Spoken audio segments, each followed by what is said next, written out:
फसल कोई भी हो, कीटक तथा रोगों के लिए छिड़काव करना ही पड़ता है। इसलिए किसान भाइयों को ऐसा लगता है कि खेती करना है तो जहरीली दवाओं का छिड़काव करना ही पड़ेगा, जबकि वास्तविकता यह नहीं है। फसल के स्वास्थ्य का संबंध मिट्टी के स्वास्थ्य से संबंधित है। मिट्टी का स्वास्थ्य सुधरते ही फसल पर आने वाली बीमारियां अपने आप खत्म हो जाती हैं। इसकी पूरी जानकारी समझकर आप अपनी फसलों को कीटक तथा रोगों से मुक्त बना सकते हैं। खेती रासायनिक हो या ऑर्गेनिक, फसलों को मिट्टी से जो भोजन मिलता है वो सूक्ष्म जीवाणुओं के माध्यम से मिलता है। जिस मिट्टी में सूक्ष्म जीवाणु कम से कम हो जाते हैं उस मिट्टी को बंजर, नापीक अथवा क्षारपण कहते हैं। उसमें कितना भी रासायनिक खाद डालो फिर भी कुछ पैदा नहीं होता। उपजाऊ मिट्टी या जिस मिट्टी में रासायनिक खाद कम डाला गया हो उसमें 1 ग्राम मिट्टी में 10 करोड़ सूक्ष्म जीवाणु होते हैं। रासायनिक खाद की मदद से खेती होने वाली मिट्टी में आज 1 करोड़ या उससे कम जीवाणु हैं। गोबर का खाद, जिसे गुजराती में छानिया खाद कहते हैं, इसको डालने के बाद दूसरे साल अच्छी फसल क्यों आती है? क्योंकि गोबर का खाद सड़ने के बाद उसमें से जो कार्बन निकलता है वो हमारे जीवाणुओं का भोजन है। दूसरे साल जीवाणुओं को भोजन मिलता है, इसलिए जीवाणुओं की संख्या बढ़ती है। परिणाम स्वरूप फसलों को ज्यादा भोजन मिलने के कारण ज्यादा उत्पादन मिलता है। उपरोक्त 3 बातों से यह समझ में आता है कि हमारी फसलों को भोजन प्रदान करने वाले सूक्ष्म जीवाणुओं की संख्या 10 गुना कम हो गई है। इसलिए हम रासायनिक खाद ज्यादा मात्रा में डालते हैं, तब भी फसल को उतना ही मिलता है जितना जीवाणु उपलब्ध कराते हैं। मतलब आज की खेती व्यवस्था में जीवाणुओं की संख्या कम हो जाने के कारण फसलों को भोजन कम मिल रहा है। आवश्यकता से कम भोजन का मतलब है कुपोषण। कुपोषण के कारण फसलें कमजोर हो जाती है, इसलिए उन पर कीटक तथा रोगों का अटैक होता है।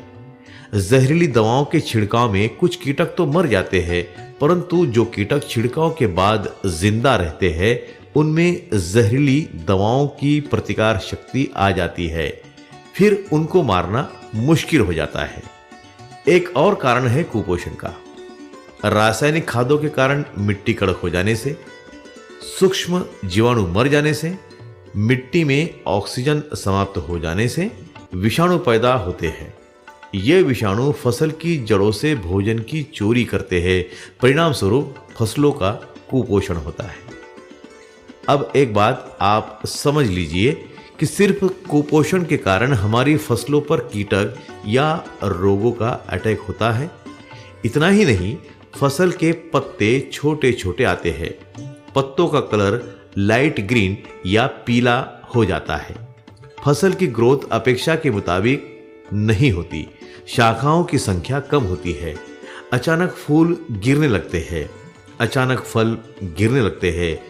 परिणाम स्वरूप उत्पादन कम आता है। उपरोक्त तो सभी लक्षण हैं कुपोषण के, और हम कुपोषण का इलाज नहीं करते, हम लक्षणों का इलाज करते हैं। लक्षणों का इलाज करते करते किसान भाई कंगाल बन गया, आत्महत्या करने लगा। जरूरत है मुख्य कारण का इलाज करने की, मतलब फसल के कुपोषण को रोकने की, और मल्टीप्लायर यही काम करता है। मल्टीप्लायर का इस्तेमाल शुरू होने के बाद फसल बलवान बनती है, इसलिए कीटक तथा रोग फसल के पास नहीं फटकते।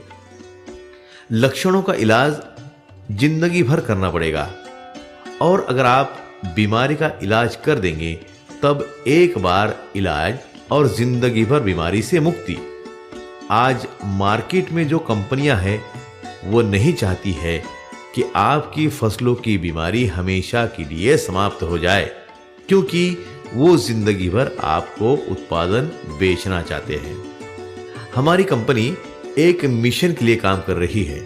यह मिशन है भारत के किसानों की फसलों को कीटक तथा रोगों से मुक्त बनाना, उनका उत्पादन बढ़ाना, उत्पादन खर्च कम से कम करते करते 5 से 7 साल में उत्पादन खर्च शून्य करना। मतलब भारत के किसानों को दुनिया का सबसे समृद्धशाली किसान बनाना। बहुत सारे लोगों ने किसान भाइयों को लूटा है, इसलिए किसी की भी बात पर विश्वास करना कठिन हो गया है। इसीलिए हम कहते हैं, आप हमारी बातों पर भी विश्वास मत करिए, परंतु इस्तेमाल किए बिना आप मल्टीप्लायर की ताकत को भी जान नहीं पाएंगे। इसलिए